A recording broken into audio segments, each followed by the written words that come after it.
छत्रपति शिवाजी महाराज ने बनाया हुआ जो सबसे उनका प्यारा गढ़ किला था उसके ऊपर ही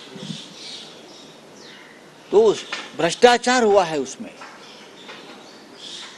उसमें पैसा खाया है ये लोगों ने। ये बहुत ही गंभीर बात है। मूर्ति इसलिए टूटी है कि उसमें जो व्यवहार हुआ है, मूर्ति में कितना खर्चा हुआ है ऑफिशियल आने दो।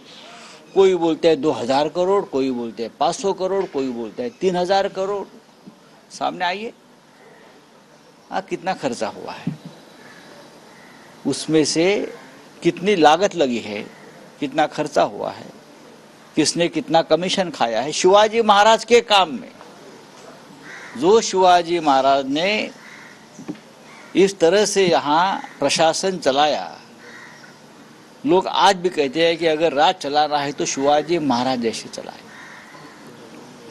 जनता की जो खेती है उसमें से एक गाड़ी बोलते हैं उसको भी हाथ मत लगाइए, वो ऐसा उनको ऑर्डर था उस वक्त अपने सरदारों को और अपने सैनिकों को। जनता को तकलीफ मत दीजिए, जनता के साथ कोई गैर व्यवहार भ्रष्टाचार मत करिए।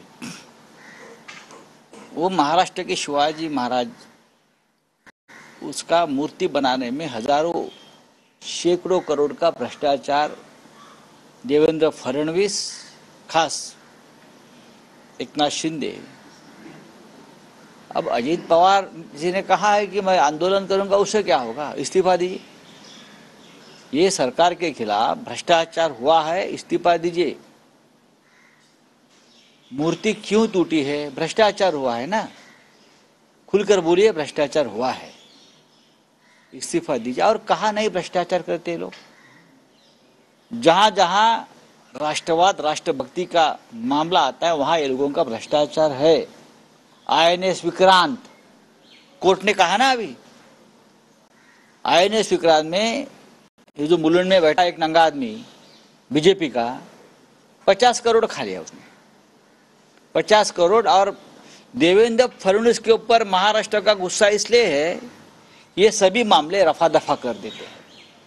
अब शिवाजी महाराज का मामला देखिए, अभी INS विक्रांत का मामला कोर्ट ने वापस खुला किया है फाइल। INS विक्रांत, ये देवेंद्र फडणवीस का गृह मंत्रालय इस प्रकार से काम करता है। कल आपने मालोड़ में क्या देखा? क्या देखा आपने? गृह मंत्रालय को शर्म आनी चाहिए कि उनके पुलिस के ऊपर कुछ गुंडे उनके पार्टी के थूकते हैं, उनके मुंह पर, पुलिस के मुंह पर थूकते हैं जाकर। देखा आपने कल जिस प्रकार से पुलिस को गालियां दे रहे थे अफसर को? ये तो गृह मंत्रालय के मुंह पर थूकने की बात है। मैं तो यही कहूंगा, आप कुछ भी कहिए, क्या किया भाई गृह मंत्री जी जो है हमारे, गृह मंत्री का काम क्या है? सिर्फ अपने जो विरोधी है उनके खिलाफ FIR लॉन्च करो, उनके खिलाफ झूठे मुकदमे दायर करो, पैसा बनाओ, यही काम चल रहा है। आपके पुलिस के ऊपर आपके कार्यकर्ता सरेआम पब्लिक में थूकते हैं, गालियां देते हैं। आप क्या करते हो? आप अपने लोगों को, पुलिस को, वर्दी को प्रोटेक्ट नहीं करते। आप महाराष्ट्र में वर्दी का सम्मान नहीं कर सकते तो इस्तीफा दीजिए आप।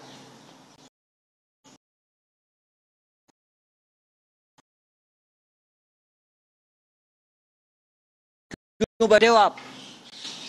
चिंता है पश्चिम बंगाल में क्या हुआ, महाराष्ट्र में क्या हुआ। राष्ट्रपति जी को चिंता है पश्चिम बंगाल की, जरा महाराष्ट्र में जरा ध्यान दीजिए। बोला